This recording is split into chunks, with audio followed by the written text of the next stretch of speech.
All right, welcome back to No Love Philly, the podcast dedicated to artists, activists, musicians, performers, breweries, basically anybody who makes the city of brotherly love as awesome as it is. This episode, we have Shawn and JD from the Philly-based label No Hope Records.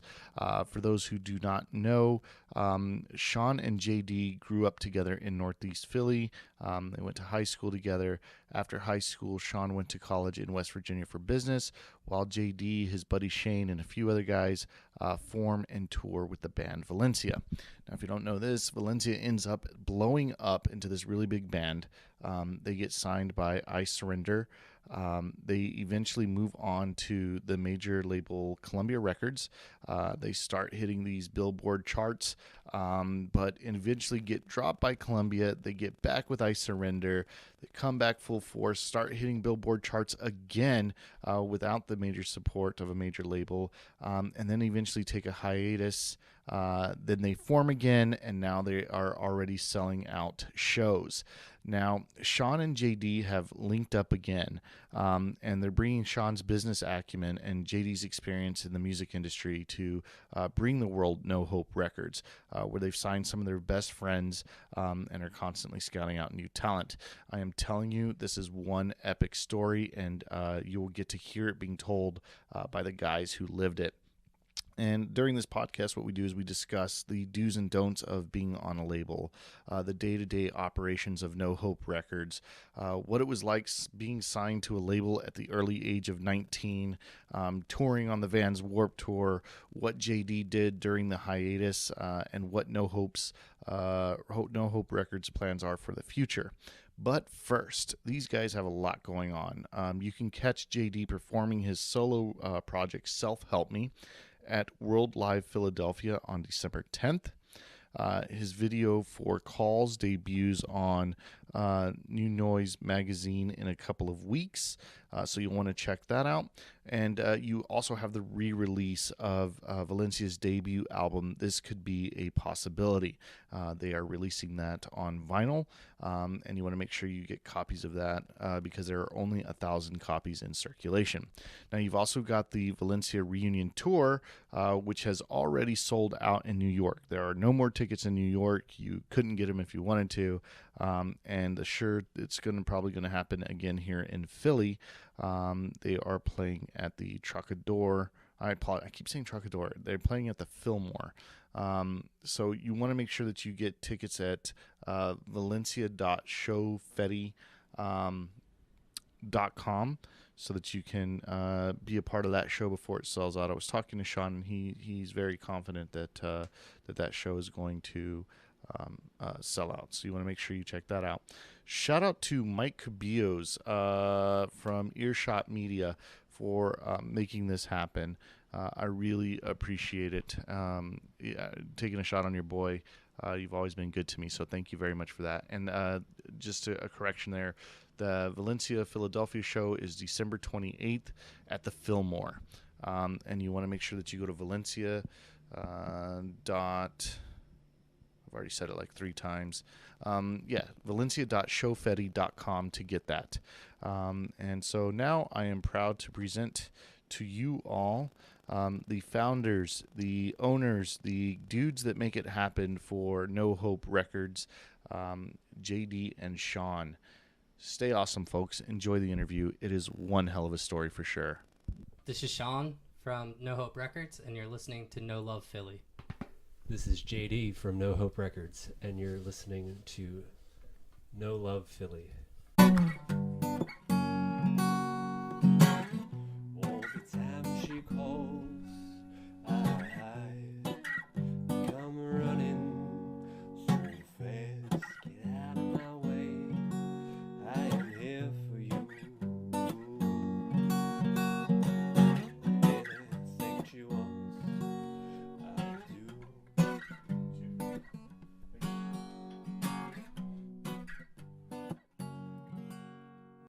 I'll do. So we're here in South Philly with JD and Shawn from No Hope Records.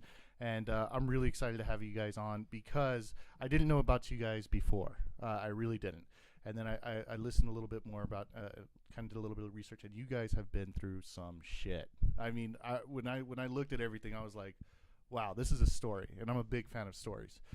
So thanks for taking it, especially with everything that you guys have accomplished, and knowing that I'm just starting off, I appreciate it a lot. So thank you for that.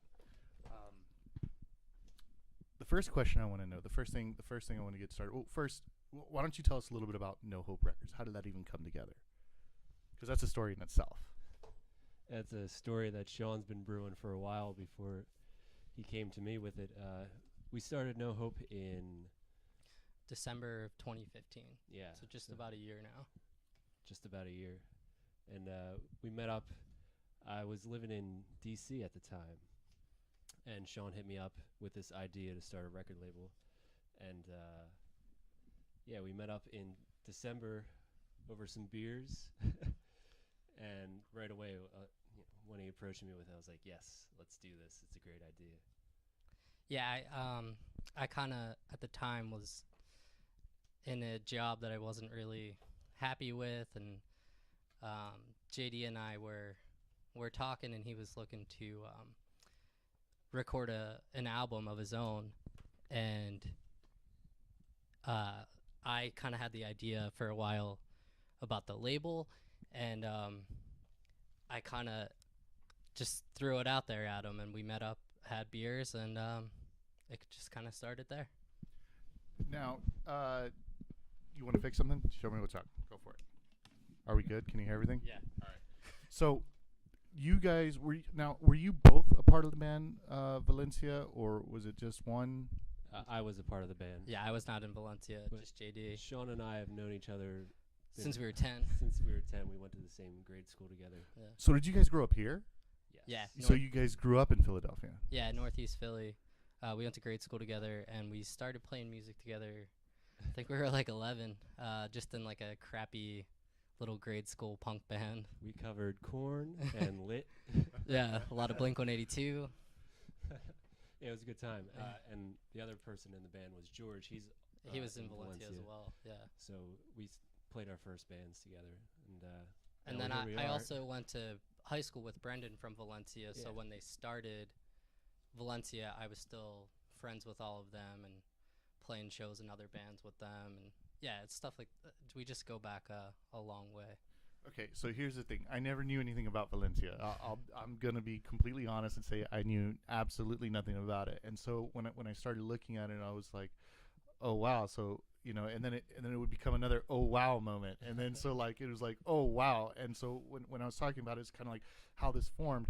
There were a lot of people that were in that band. Not a lot. There's a couple people that are in that band that are now on the label. Is that correct? Correct. Yes. Yes. When we started the label, we were kind of fishing from the Valencia pool. Like, hey, we want to work with these artists to help them and help the label get off the ground. And we're all good friends, Shawn, myself, and the guys in Valencia. That it just definitely made sense to go there first. Yeah, it was a good starting point when we started the label, being friends with all those guys and kind of knowing what they were doing with their projects post Valencia. It was a good way for us to help each other out, put their projects out, and it also helped the label kind of get off the ground a little bit. But it helped to have projects that we believed in right off the bat. So when we started off, we were like, yeah, we definitely want to put out these records. So is Valencia still in effect? Is it still going on? And do you know? Do you care? Do you? Yeah, we actually have 2 reunion shows at the end of December. One in Philly, one in New York, and the New York show just sold out. Philly's pretty close. It's pretty crazy. We haven't played together in 5 years, so. So what spawned the reunion show? I mean, because there was a lot of like, from what I read, there's some falling out, I assume, and there were just different things. What spawned that? We started talking about doing a show like a year ago. Just everyone get on the email. Yo, let's brainstorm. Let's do something together. This year happens to be the 10-year anniversary of our first record, so that kind of made sense. Our label, I Surrender Records, is doing a vinyl. We actually, Shawn just got it in So we did a pre-order and a release for the 10-year anniversary of the first record, and we wanted to do some shows to coincide with that. So here's the wild part about that. Now, I don't. You'll have to forgive me. I don't remember who it was, but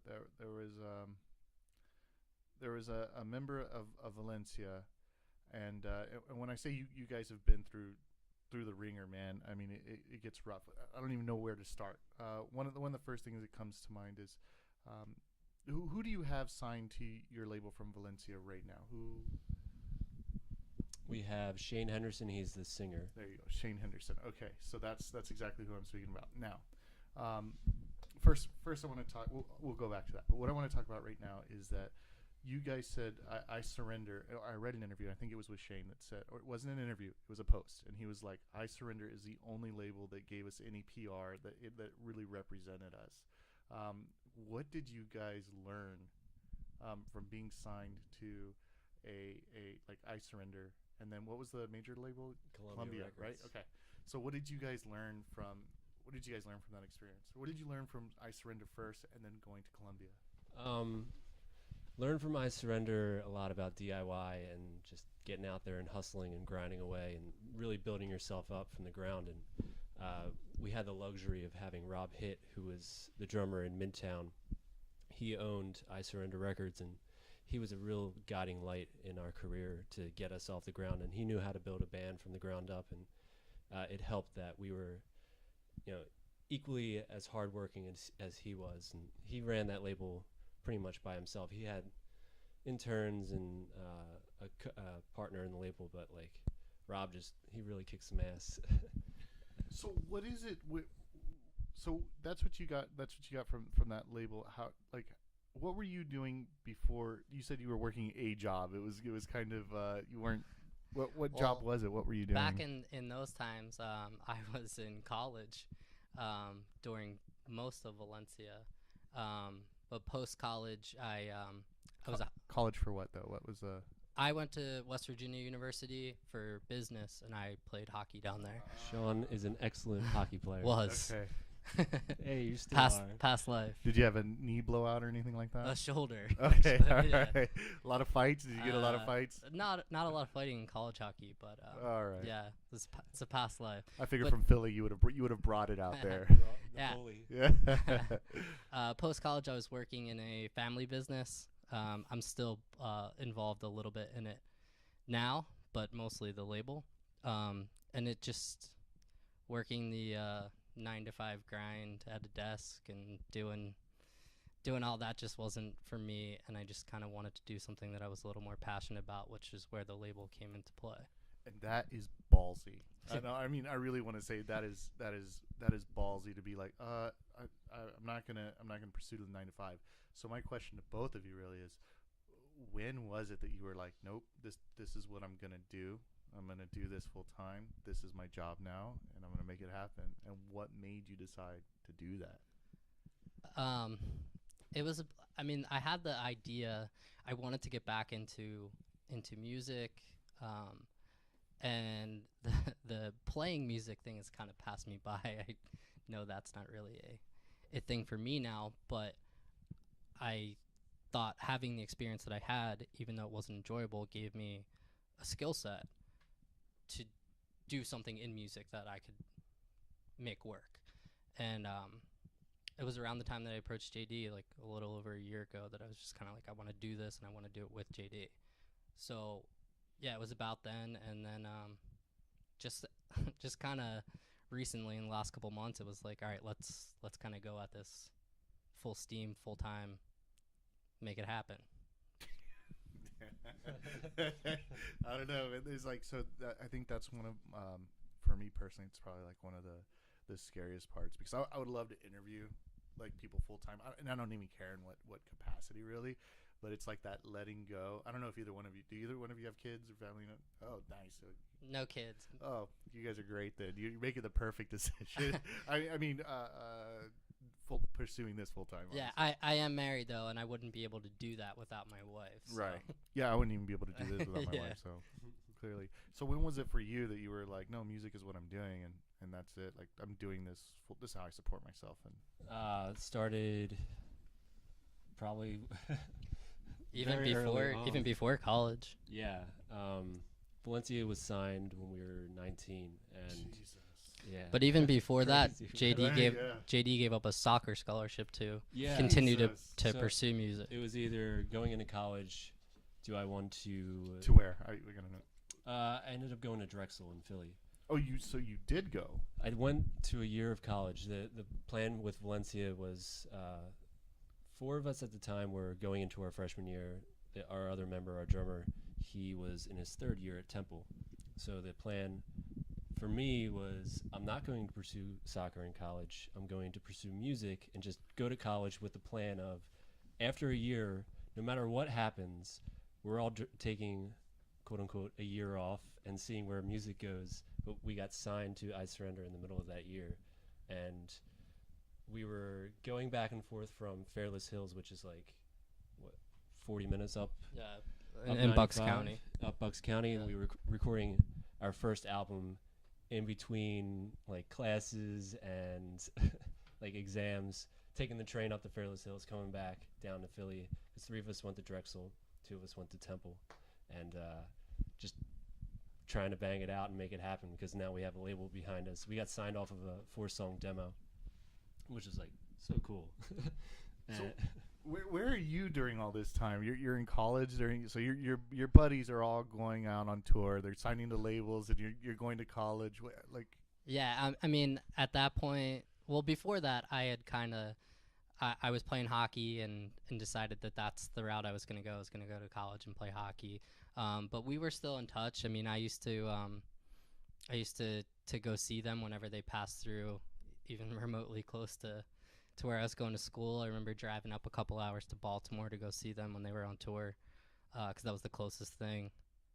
Yeah, so I mean, I was still talking to them and being supportive and all that, but I was kind of going the more traditional route at that point. so, but it clearly, I mean, it's paying off. So I'm assuming, my guess is that everything that you learn in college, you're kind of applying here. Was there anything that you got from the college that you're applying here right now? Yeah, I mean, general business Shawn is a wizard. stuff with still business. Is he? still applies. So like, yeah, I mean, college was beneficial. I mean, I'm not a guy who believes that college is all that people make it out to be necessarily. I mean, it's for some people, it's not for others, but I don't regret going to college, and it did help me in some senses. Yeah. I would say, and you got to play hockey. Yeah, that was fun. So you guys get signed to I Surrender. You guys are 19 years old or whatever. Yeah, 19. And shit, what happened after that? So you guys are doing the class things. You guys are Released our first album. Actually, we released it without distribution. I Surrender got distribution in 2006. That's why this is 2016, the 10-year anniversary of that album. But we originally released in 2005, and it was we got a booking agent at the same time, and it was just getting on tours and going on tour and grinding it out and trying to build our name up. We got Warped Tour. First time we did that was 2006. We did 2 weeks of Warped Tour in a van. After that, we were like, never again will we do Warped Tour in a van, because it's pretty brutal. Long drives, you don't really have anywhere. hot. Yeah, No it's hot, food. no food, nowhere to like chill out outside of the sun. Like it was but yeah, either way, we were just grinding away, and for 3 years, we did that and got signed to Columbia. We signed in 2007, and we released in 2008. All right. So now I remember why I was going that route. I lost my train of thought. Now, what's I was thinking about you and the business side of it. What is the day to day operation like here at No Hope? I mean, what on earth? When you're a fan, you think, oh, a label. You know what I mean? And it's just this kind of generic like term, like, oh, these people are with this guy. Or I'm sorry, and with this label, and they do what? So what is the day to day? What is that? We both kind of handle the day to day, but our view of a label is basically anything we can do for our artists or our bands. So there's a lot of stuff that you would see in any business, chasing down invoices to be paid, working with our vendors, like our merch vendors or Do you guys do local our merch? vinyl plant.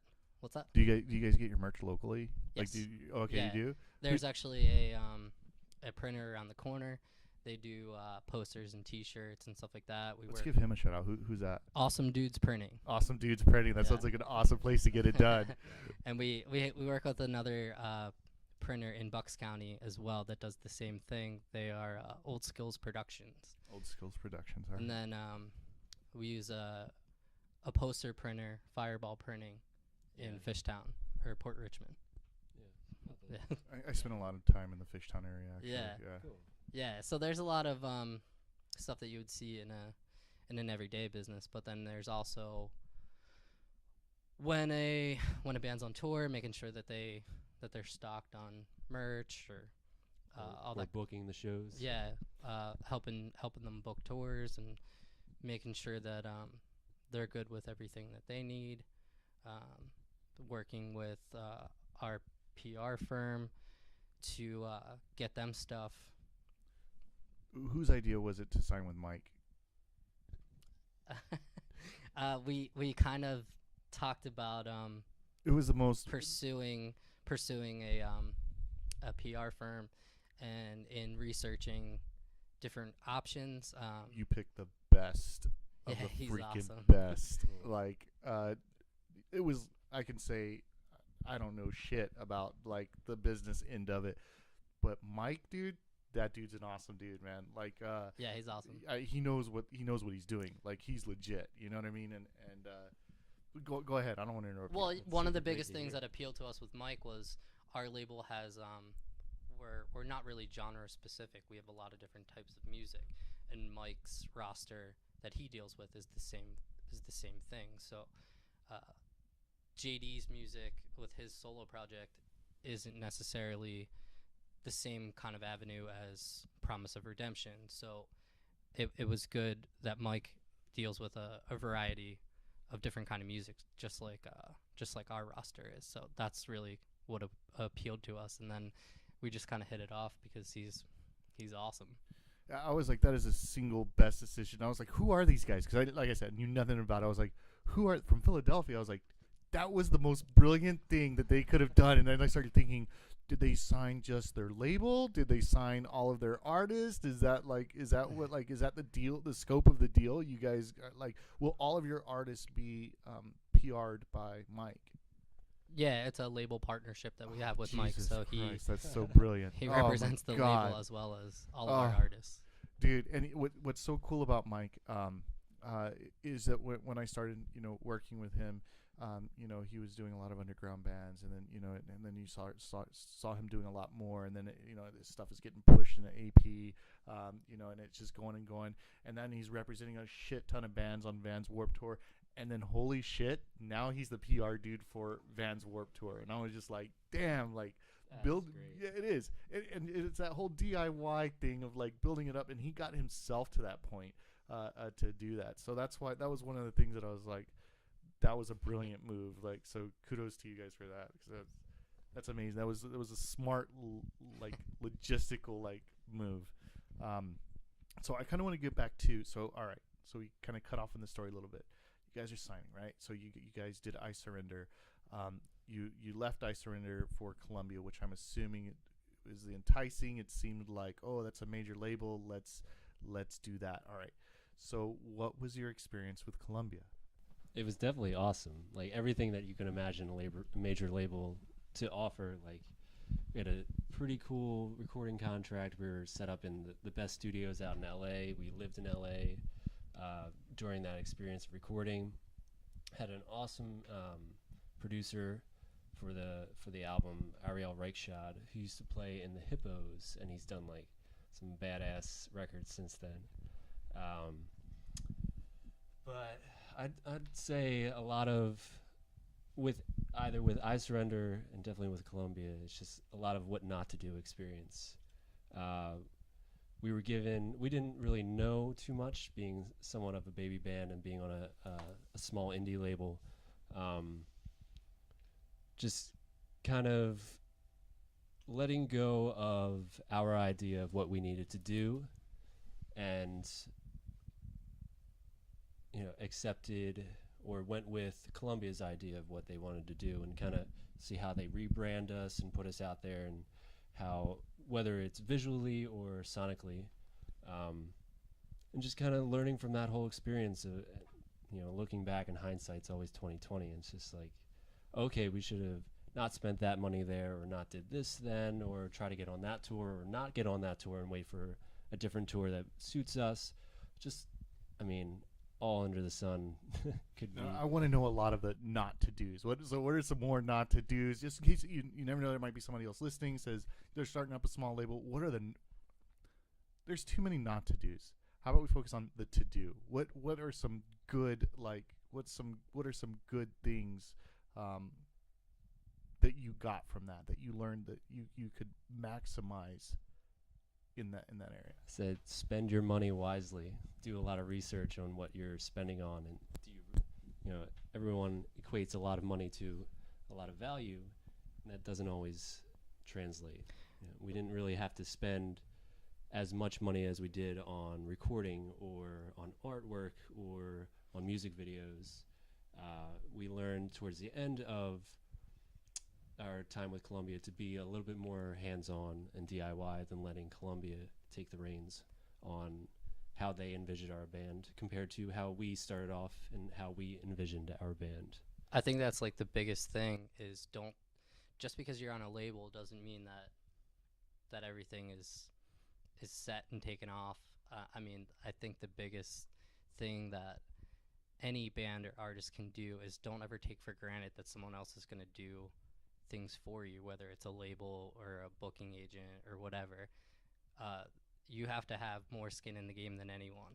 So I think it's don't ever lose the DIY aspect of it, or like that's when you sink. Because if you just expect a label or someone else, a manager, to do it for you, then you kind of lose what you put into it in the first place. So whether you're a baby band or a band that's on a major label, and I'm not saying that you guys lost sight or anything like that, but like don't ever lose that work ethic. And that was also a weird time for the scene, with major labels like poaching so many bands, and like coming from a label where Rob did so much.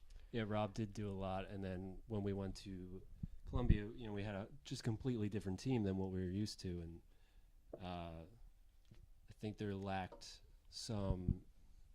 I don't want to say I guess passion is the kind of word that comes to my mind, because Rob was very passionate about our band, and the team that was assigned to us in Columbia isn't necessarily like, oh, like we want to see this band survive. And I can't speak for everyone. I'm kind of just generalizing here, but it's a different experience of being handed a band to work for, rather than like busting your ass and putting your savings account on the line for this band.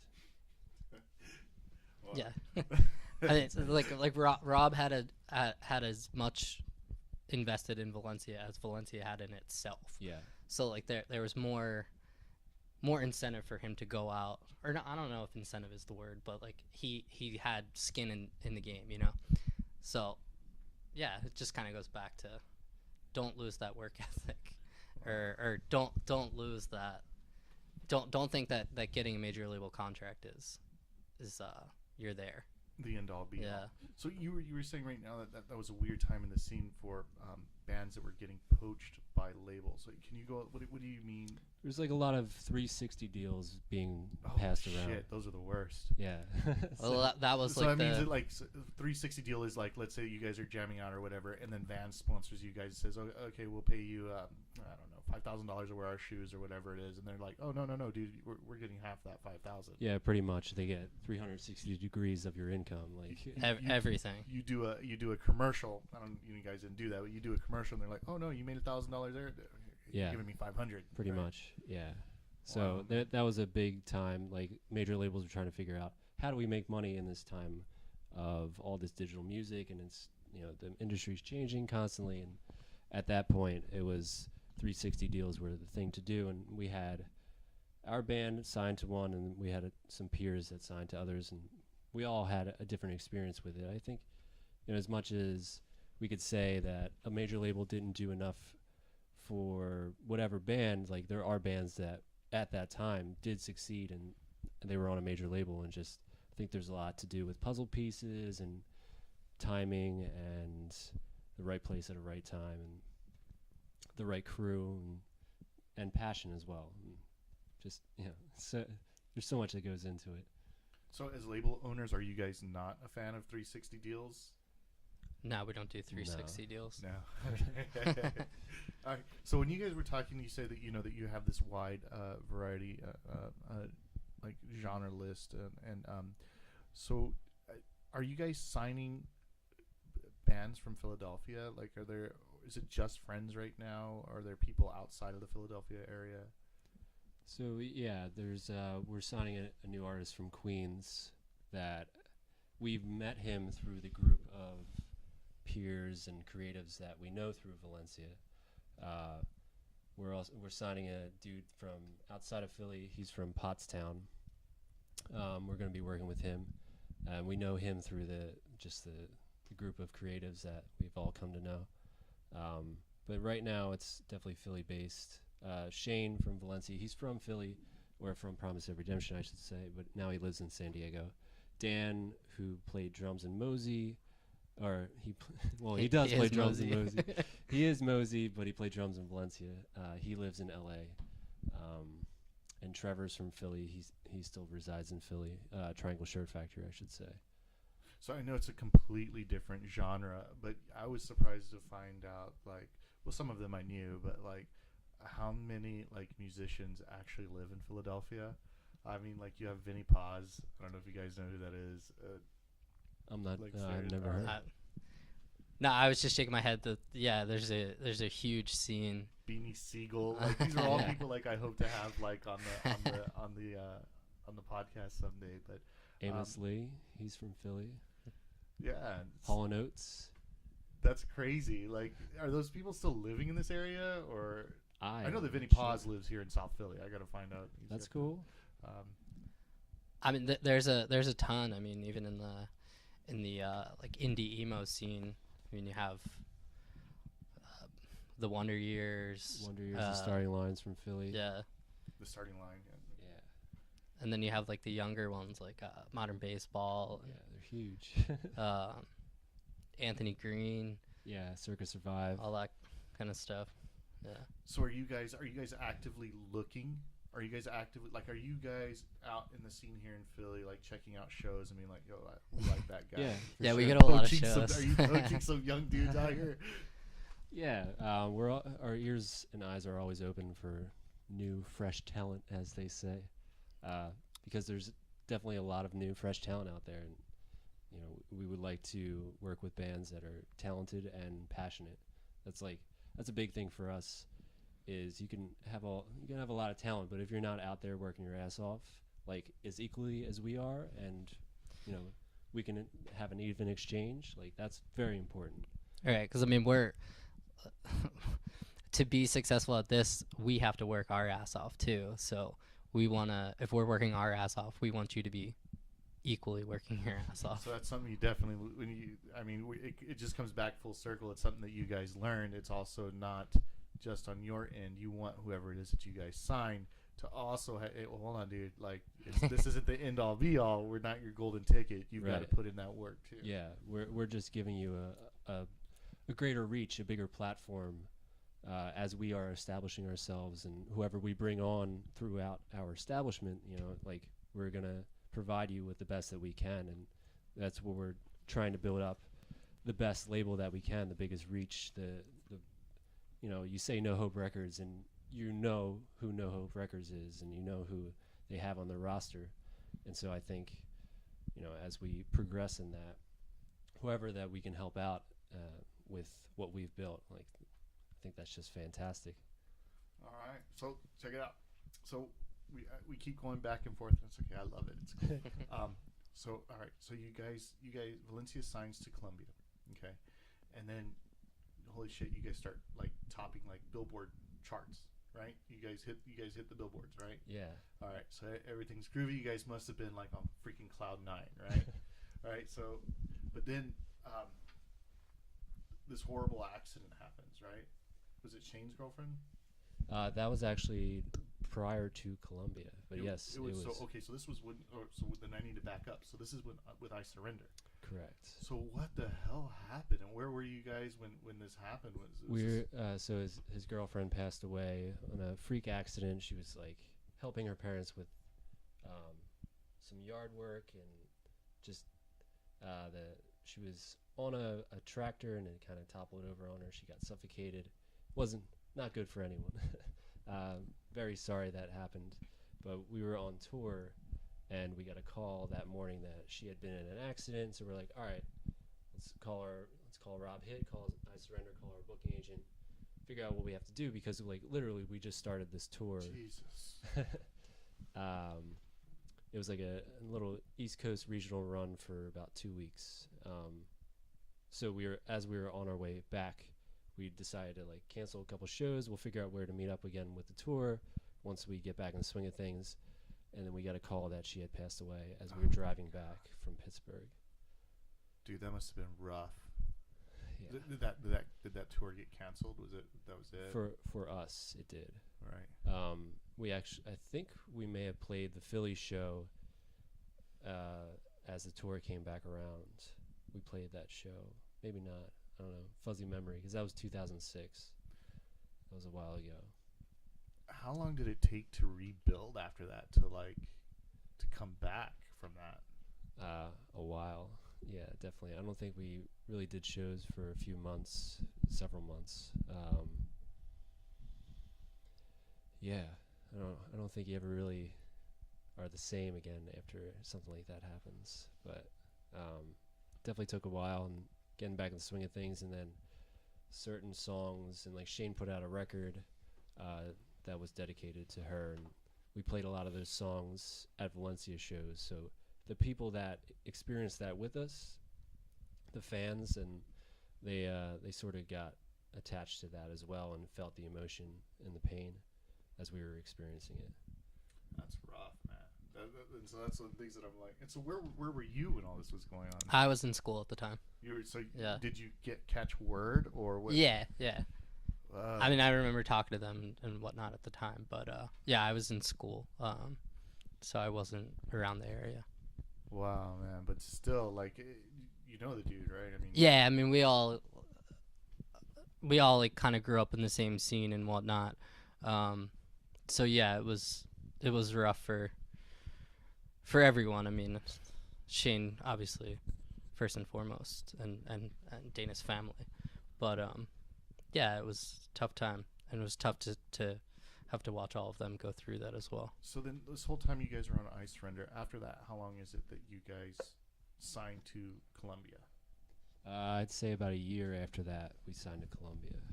Okay, so you guys are riding high, and you guys are taking off again. You guys are charting charting Billboard, charts. There was a couple of them, right? Yeah, it wasn't like, I don't think it was the top 100, but there's like a Heat Seekers chart that we were on and stuff like that. So what's going on during that time? Like, what is life like for you guys during that time? It's just head down, keep doing it. Like, yeah, that's awesome. We reached success, but like, we got to keep going.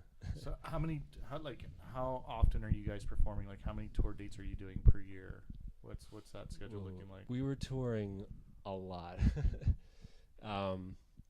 I'd say we were doing like consistent month and a half long tours with like a 2-week break or a 3-week break in between, and then going back out and doing it again. We were just trying to really hustle and tour as much as we could, And luckily we had a great booking agent at the time to help us do that. So you guys see that as a great thing? Is that something that you guys encourage your artists to do, to constantly tour? Is that Absolutely. Yeah. Like that's huge. That's so important to get your music in front of new people and associate yourselves with bands that you want to be associated with, and hopefully you can get some of those fans along the way. So from a business side, is it crazy being like responsible for somebody that's like 400 miles away that needs X, Y, or Z? Or like, what are some of the common problems that you run into? Communication. Yeah, communication. But I mean, in 2016, having the internet and phones and everything where it is, it's not as bad. I mean, we're like trying to coordinate getting Dan stuff when he was on the road with Panic, and yeah, it's not as bad as it seems. Technology is a hell of a thing. That's crazy, man. All right. So then, what happens at Columbia that's halts? Where is the end point with Columbia? What prompts that stop? Our contract was, I guess it's okay to say this. It was 2 years with an option of 5, and they did not take the option. And as it's my understanding, on paper, we look like crap. You know, all this money going out, not as much money going in. That's also why I was referencing. You know, we didn't have to spend as much money as we did when we were in Columbia. That was a learning experience. But to a big company, you know, regardless of whatever passionate crew you have working for you, on paper, it doesn't look like a good profit. It doesn't look like a good business move.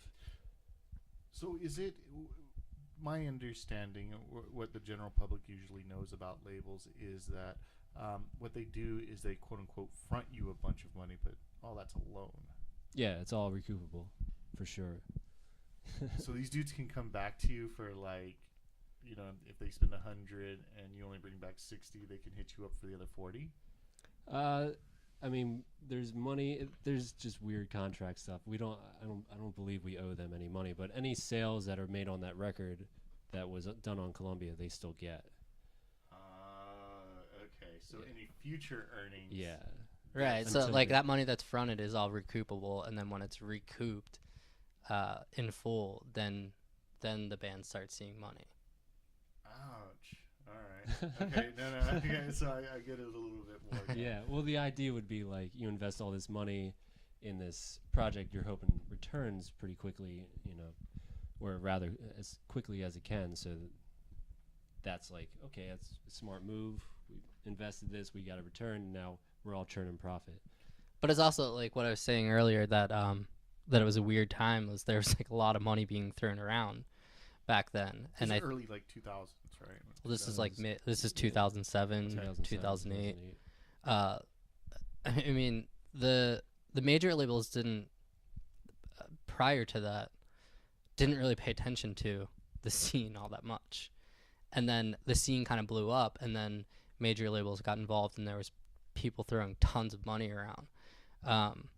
But I think coming, and not just this scene, in music in general, like it was the digital side was just kind of like forming and taking off, and CDs are going less and less. Yeah, I mean that was the way that labels, especially major labels, had always functioned prior to that. But the whole kind of industry needed to revise itself. So I think coming out of that, people started to look at different ways to approach making an album, and especially from a financial standpoint, what you can do, what can you put into this that's going to maximize return in this new age of music. Is it hard to sell a CD today? Like, are you guys selling CDs at shows? Is that like is that still happening? We still do CDs, not as much as back then, but I'm a big believer that at a show, you should have at least something for a fan to buy. Vinyl's great, but it's also expensive. So, I mean, if you're not going to have vinyl, you should have a CD. It's pretty cheap to yeah, produce. they're not expensive to produce. So I'm still a believer in that, in them, in the sense that they should be available to someone who wants to spend $4 or $5, $6, as opposed to buying a vinyl record or So are you or guys, whatever. Are you guys so DIY that you still press CDs here, like at the? Oh no, we're not that DIY. Actually, we have a 24-hour Yeah. CD presser. He's back there with his shirt off. He's sweaty. Poor dude. So all right. So then that break happens with Columbia. All right. So what is the mood like in the band after that happens? We were kind of in, I guess, purgatory. We didn't know what we were doing. We were writing an album. We were working on our third album back in Philadelphia, but we didn't have a home yet. We weren't sure if we were going to release on I Surrender. Wasn't sure what I Surrender was up to at the time. What was I Surrender's take when you guys signed to Columbia? I mean, they were stoked. Okay, like, cool. All right. Like, go out there, go do it. Excellent. Cool. Good cool, job, cool. son. All right. Cool. Definitely stoked and very supportive. And then equally as supportive when we weren't on Columbia anymore and we were writing this record, and they knew we needed a home, so they were like, "Come on back, son." Wow. Come back to the house, Yeah. right? You can stay here for a while till you get Till you get back on your feet. So that was very cool, and we had a cool experience doing that album. We did a lot of writing and pre-production in Philly, and then we went out to LA and we recorded with Mark Trombino, who has done a lot of awesome records that we looked up to, like a lot of the Jimmy Eat World records. He was in a band called Drive Like Jehu, which is pretty crazy of a band. So we were stoked to work with him, and then engineer Carlos de la Garza, who's just a phenomenal engineer and a very nice fellow as well. So that was cool. It was just every record had its own experience to it, and whether it was I Surrender when I Surrender first started out, and then us on Columbia doing that during that chaotic 360 deal time, and then going back to I Surrender and like where it all began, and trying to revive the band and come off of that curve that we were on in Columbia. So here's my favorite part of the Valencia story, right? So this is where for me I was like, oh hell yeah, right? So you guys are off from Columbia, right? So for me in my mind I'm thinking like everybody's bummed, like shit, was it us? Do we suck? Like those are things that would be going on in my mind. Like everything's my fault, right? And was it their momentum behind us that helped get us to chart those billboards, whatever they were. Whatever ranking it was, but then you guys get back on I Surrender and you fucking get right back onto the Billboard again. So what was the feeling like then? Oh, it was great, man. It was like, yeah, man, like we still got it. We're still doing it. Keep hope alive, Was the money better? Yeah, I guess so. I never really like paid too much attention to the money side of things. I would when money was coming in, like obviously it's good, but I don't know. I wouldn't say it was better, I guess. Right. Well, I just think that it's awesome that like you guys are on Columbia, you're hitting the billboards, and then everyone gets dropped. It's like shit, that sucks. And then you guys come back and you're kicking ass again. So that must have felt really really good. So then you guys start touring again. Is that what? Yeah, happened? did some tours, and towards the end of that record cycle, everyone was just kind of like feeling it. Everyone had some different passions going on, some different thoughts of where the band should be or where it's going, and I think it was just time for everyone to part ways and do their own thing.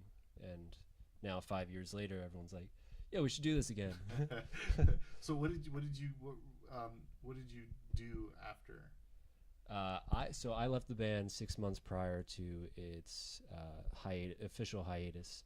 I moved to Atlanta and I became a certified holistic health coach. And I just like went off the deep end, so to speak. Just went completely on the opposite end of the spectrum. If the people that have known me and my role in Valencia, they always knew me as like it's kind of like health guy. I was always working out all the time. For even in my sleep, I was working So for me, it was kind of a natural route to take that and see if I could find a passion and happiness in pursuing something in the health industry. And did that for like a year and a half, and it really wasn't for me. And from there, I went. Dan was creating his Mosey project. He was in the studio, and he was forming a band. And I was getting back into music, and he asked if I wanted to be in Mosey. This was 2013. So that started my foot back into the music industry. Did Mosey, then Dan joined Panic, so Mosey stopped for a little while. Then I found myself in a blues band, then in a country band. Or no, the country band was before the blues band because Dan was working with his country band, and then they needed to form a band. So I was like, heck yeah, I'll play guitar. So are you aware of everything that's going on like this whole time? And where are you during this process? Yeah, I was back in Philly. I was living in the city and just working, but going to shows and stuff. So I was not playing music anymore. But yeah, JD and I were. He was back in the city, so we were able to like talk and hang out again.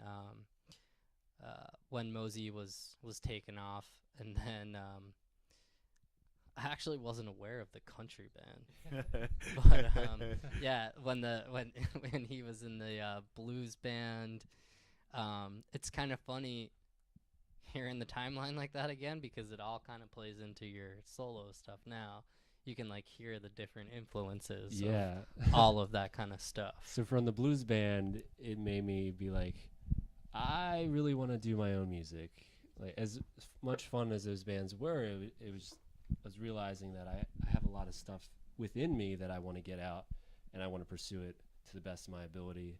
And I'd rather have my own opinion in the mix rather than 5 opinions. So from the blues band, I started writing songs for myself. Put out 2 EPs prior to my EP with No Hope Records, and Shawn's kind of just sitting back, checking out what I'm doing, listening, and loving the stuff that I'm putting out, and all the while brainstorming. Hey, JD's putting out some stuff, and I know he wants to continue putting out stuff, and I don't really like this job that I'm in. I want to pursue music, and so that all this stuff just kind of like snowballed into today right now. But what's awesome about the blues band is that the drummer of that band and the bassist ended up working for No Hope Records. And Colin, the bassist, he's our in-house graphic designer. So cool, man. I love how everything just kind of connects to each other. And Joe was he was helping us out as a label assistant for a little while. So it was like really cool to I met those dudes. I joined that band because I found them on Craigslist. I was like searching, seeing if bands need a lead guitarist, because over the years I was trying to become a lead guitarist. With Valencia, I was always a rhythm guitarist. Left that, went into health, got back into music, got back into Mosey, and Dan was like, yo, I want you to play lead guitar. I'm like, okay, I gotta be a lead guitarist. Cool. Let's do it. Right? Yeah, here's my shot. And so just been taking it ever since. So I think this thing's gonna die here pretty soon. That's why I've been looking at it, right? So what advice do you guys have for whether, I mean, it's a kid in a band that's wanting to start it or make it, right? Or for people that are, doing a record label, what advice do each of you have for that person? I mean, if you're playing music in a band or just solo, it's really just get out there and play wherever you can, whether it's one person in a in a VFW or a couple hundred in a venue. Just play wherever, whenever, and just work your ass off and let it happen. If you're looking to get into the label thing, I would say go out and look for internships or volunteer. Just kind of get your foot in the door wherever you can and do whatever is available and just kind of make those connections and work your way into it. That's really the best way. I mean, it's not necessarily what I did or what JD did, but in general, like from the people around that we know and that do the things that we do, like that's the best way to kind of get into it if you're not coming directly like from a band or whatever. Just get out and volunteer, intern, whether it's at a label or a zine or a blog or whatever it is. Just kind of do whatever you can. Yeah, do whatever you can. Work hard. Don't give up. I know I've experienced a lot of peers in the music industry that or in the scene that I've grown up with and played with in Valencia and even with my days as self-help me. But like people get burned out or they give up because they don't think they can make it, or like they've made it so far and they've seen so many successes and then boom, those successes are gone. Well, you have to keep going. Like Valencia was signed to 2 labels, once on Columbia, and now here I am with my own label with Shawn, starting from the ground up, and my own project as Self-Help Me, starting from the ground up. Like no one knows about Self-Help Me. They could love Valencia, but it's a totally different animal. And so now I have to build at 31 years old, I have to build my own brand from the ground up. 2 brands. And it's just, how hard do you want to work at it? How long do you want to give up? Is there an end point, or do you just keep going? And I think the music industry is easy to break anyone because it's very up in the air, but my best advice is just keep going. So what is, quote unquote, for both of you, what is making it? What is that to you? What is it that you've made it? Making it to me has nothing to do with money or status or anything like that. It's just being able to do what I'm passionate about for a living. Just that's kind of making it to me. Being able to do work that I'm passionate about and care about. That's all I really wanted to do. For me as a musician, I want to get myself to the point where I'm playing arenas and stadiums. No joke. That's no joke. Like, I know I can do it. I know anyone can do it. If they actually really want to do it, it's very possible. And Well, that's what I really want to do. The funny thing is, like, in what I just said and what you just said in terms of musician, the common thing is just passion. Like, if you have enough passion for it and you're willing to do what it takes to get there, that's the common thread with whatever it is. And you could be talking about starting a label, being a musician, or doing whatever. It doesn't matter what Being it a is. journalist, It's just doing passion. podcasts, selling hot dogs on the side of the road. Passion and work I ethic. might have to do both. But I'll say another what I was saying about interning and all that. We have a girl that works with us as well. Her name is Jordan. She had just finished an internship at Warner Brothers in the spring of last year. Jordan came to us, and she had done so many internships that her school wouldn't even take credit for them anymore. And she says, "I don't care. Like, I don't need the school credit. I just want to do whatever I can." She's like, "I'll fold shirts. I'll do anything." And Jordan is still working with us today, even though her internship is over. So that's the kind of thing that people have to do. Are you guys accepting interns like right now? Like, are people able to apply to be an intern? I mean, we'll look at it. Yeah. Well, If anyone wants to intern, we'll. Man a booth Yeah. at a show or something. Yeah. I mean, like, we don't have anything like posted looking, but I mean, if the opportunity came. Jordan, we didn't have anything posted, and Jordan hit us up. And we were like, we couldn't say no. Like, Yeah. she's really badass. Goals this next year. What are you guys looking at? What are your objectives and goals that you want to reach in this the next year? We have some more records that we're going to put out. We're looking at some other artists that we would like to sign, but all just bigger and better, and keep moving forward, keep building the brand, keep building our bands. We have a management wing that we've been working on. We have a design wing that we've been working on. Hopefully it's cool to say that. Yeah. Yeah, that's we do both of those things as well. We're starting both of them off. But yeah, just to echo what JD said, we have a couple releases coming up in early 2017 that we're working on, and then kind of looking at talking to some other bands, and it's really just continuing to build the brand and get better at what we do every day. So what are those releases going to be, or can you talk about those, or? Well, everything is. There are two releases have to do with two bands that we're are working with and signing. I don't know. Can we say that? Yeah, go ahead. I doubt very many people are going to hear that. You go for it. The Phoenix Within is a band from Queens, New York. It's kind of an acoustic based like punk rock type. Think of like Vinnie Corino from the movie Life, his solo project. It's kind of like that. That's going to be coming up in early 2017.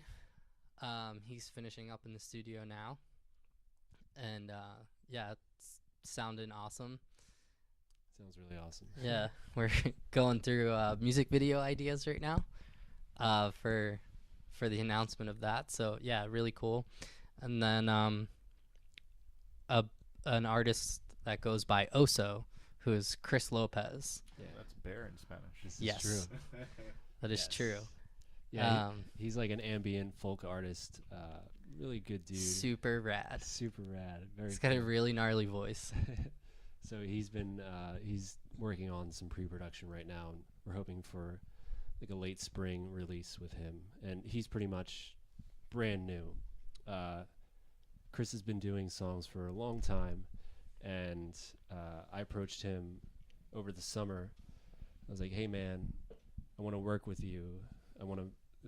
We just spoke about the management wing. I want to manage you and build you from the ground up, and let's get you signed to No Hope Records." Because the idea was, when we were starting this management thing, like, let's start out with one artist, see how it goes, and see if we want to work with him as a label. Otherwise, just do your thing as a manager. And so it's getting to the point where the label does want to be involved, and it makes a lot of sense to pursue that and to have him involved with everything that's going on. Is there anything else that you guys want to promote? Anything else that's coming up that you guys want to talk about? So Trevor, Triangle Shirt Factory, is also working on a new album that'll be sometime in the first 6 months of 2017. And Trevor's awesome. Trevor and JD will both be hitting the road with Promise of Redemption in early 2017. So they're going to be touring together in January. Yeah, we have a little No Hope Records tour that we have. We just announced that today. Is that today? Yep. Today. Just Today's came a out long this day. morning. Yeah. So we have that to next up on the list. And we also have this web series called Unstaged on our No Hope YouTube that we have 2 videos out. They're acoustic-based videos, one from Promise of Redemption and the other from Mosey.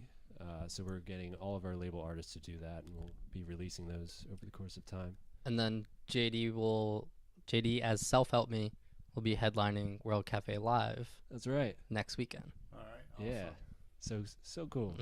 I'll see if I can get this. Hopefully, I get this out before, and then I'll try to get it out on Monday Yeah. or something, so that you guys can promote it on your side and make that happen. Cool. Twitter handles, Facebook, all that stuff. Where do people go to find you? What do they do? At No Hope Records on Instagram, at No Hope Rex on Twitter, and No Hope Records on Facebook, and NoHopeRecords.com. You can find all of that from there. Yeah, we're on Bandcamp, we're on Limited Run, all that fun stuff. Excellent, guys. Hey, man, thank you so much for inviting me into your place out here in South Philly. Thank you so much for taking this interview.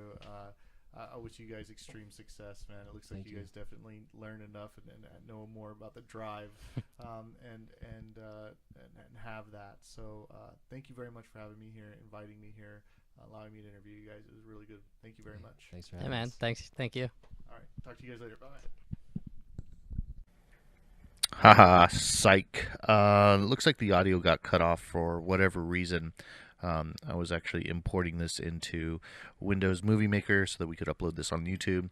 I have no idea why the last few seconds there got cut off, but I did want to let you know that you can find out more about these guys on Instagram at No Hope Records. You can also find them on Facebook at No Hope Records, and then you can also find them at No Hope Rex on Twitter, and then they also have nohoperecords.com, and they are also available on Bandcamp. Lastly, if you know anybody that would like to be on the podcast or you'd like to be on the podcast, feel free to send us an email at nolovephilly@gmail.com. You can also find us on Facebook, No Love Philly, and you can also find us on Instagram at No Love Philly. If you or someone you know would be a good fit for the podcast, feel free to reach out, and we'd love to have you on. Thank you so much for your time, and until next time, have a great week. Enjoy life. Love the city because it is awesome.